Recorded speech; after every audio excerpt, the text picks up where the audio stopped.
again, and again we're fishing Cascade spinners for Chinook salmon. You've probably already seen my video where I talk about the different types of spinners, the different types of sizes. Now we're working on techniques.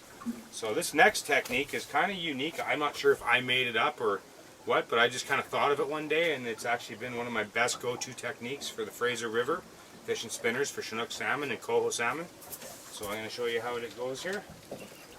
So again, we got this fantastic Lama Glass XCF 803 fiberglass one-piece 8-foot Chinook, beautiful Chinook rod. These things are unbelievable.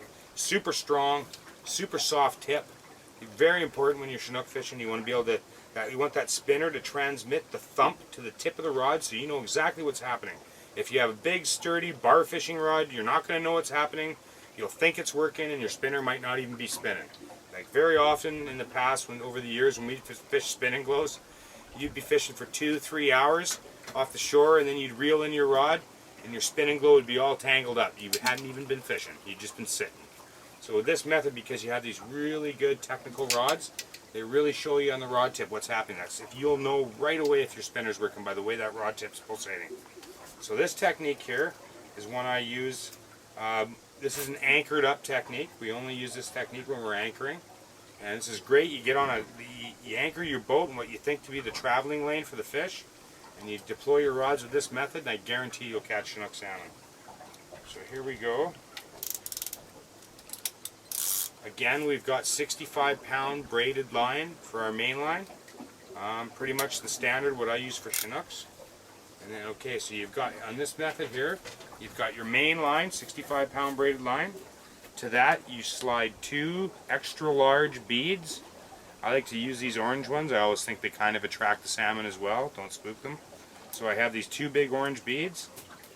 To that, I attach a good sturdy swivel.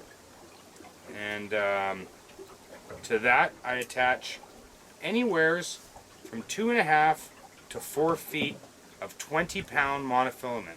And the reason you use the light monofilament on this piece is because we're going to attach our weight to this piece, we're going to cast it out, and then we're going to slide a leader with a spinner down the main line. And what happens is if that fish bites and he gets hooked on that spinner, if that weight gets caught on the bottom and your line's too strong to your weight, it'll end up breaking your fish off. With this method, it just breaks your weight off. So you do lose a few weights with this method, but you lose them on fish, almost always on fish. So it's a good trade-off. You know, you pay a bit for a weight, but hey, if you're getting a Chinook, it's not a big deal. So what we do, so again, we have our main line, we have our 2 big beads, we got our swivel, we got our, in this case, 2.5 feet of 20-pound line that's going to run to our weight, and we have a snap swivel. So what we do, now with this method, the water that I catch my fish in, you'll be able to hold with between 8 ounces and 12 ounces. If you're having to use more than 12 ounces, the water's too fast. If you can get away with using 4 ounces, or it's not fast enough. So that'll help you to decide what water to anchor in. So here's what we do: we attach our weight to our snap swivel. When people see me fish this method, they always think I'm crazy because I have no lure on right now, and I'm going to cast out with no lure. So again, you can see my setup here: main line, beads, swivel, 2.5 feet of 20-pound, 12-ounce weight. Pick her up. Now what you do with this method is you simply cast out that weight wherever you want that lure to end up sitting. So if I'm on the inside rod here towards the shore, I'll cast in towards shore. If I'm out the back, I cast straight out the back here, straight out the back, and out this side I can cast anywhere I would like to hold. So in this case, I'm not going to go out too far because I'm kind of sitting in the perfect spot. So I cast, bloop, sits on the bottom, click, and what you do is you lay it down right there like that. Alright, so what we're doing here, now we've cast it out with just our weight and on our main line, sitting on the bottom. Now we take our 4-foot leader, 50-pound monofilament. To that I'm going to attach a number 7. You won't be able to buy this one. This is a secret bent rod custom that I use. This is the orange chartreuse turtle.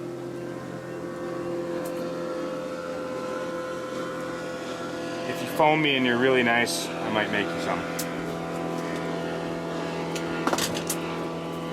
All right, so we got our number 7. You could rub some scent on there, tie a piece of prawn on there, a roe sack, whatever you want to do. It's always good to have some smell in there. For these purposes, I'm not worried about it. So we have our line, it's out in the water, it's sitting on bottom. Now it's getting ready. So we have our leader here, spinner at one end, 4 feet of 50-pound, a snap swivel. Now it's important that your snap swivel has to be small enough that it's not going to slide over top of those big beads that are on the main line.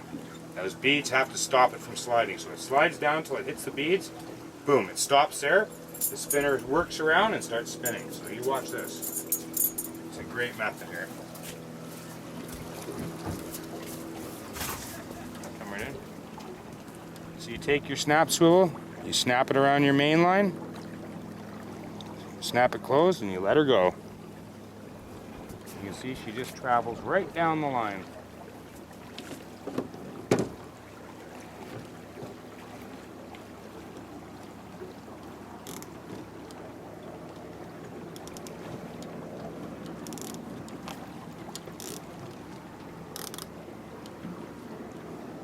Now, as you can see on the rod tip there with this nice fiberglass, Lamaglass rod, that rod tip's showing exactly what's happening there.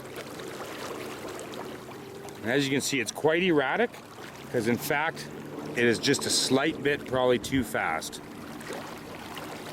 So what I would do in this case is I would reel it in and I would cast it a bit closer to the boat because that is just slightly too fast. But with that being said, I have caught fish with that spinner really humming, especially in this dirty water. But yeah, I think it might be a slight bit too fast, but that's the technique. So that there was my bent rods sliding leader technique. Works really well.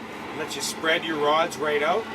And quite often when you see me out there, guys always look at me funny, but that's what I'm doing. So give it a try and I think it'll work really good for you. So tight lines and bent rods.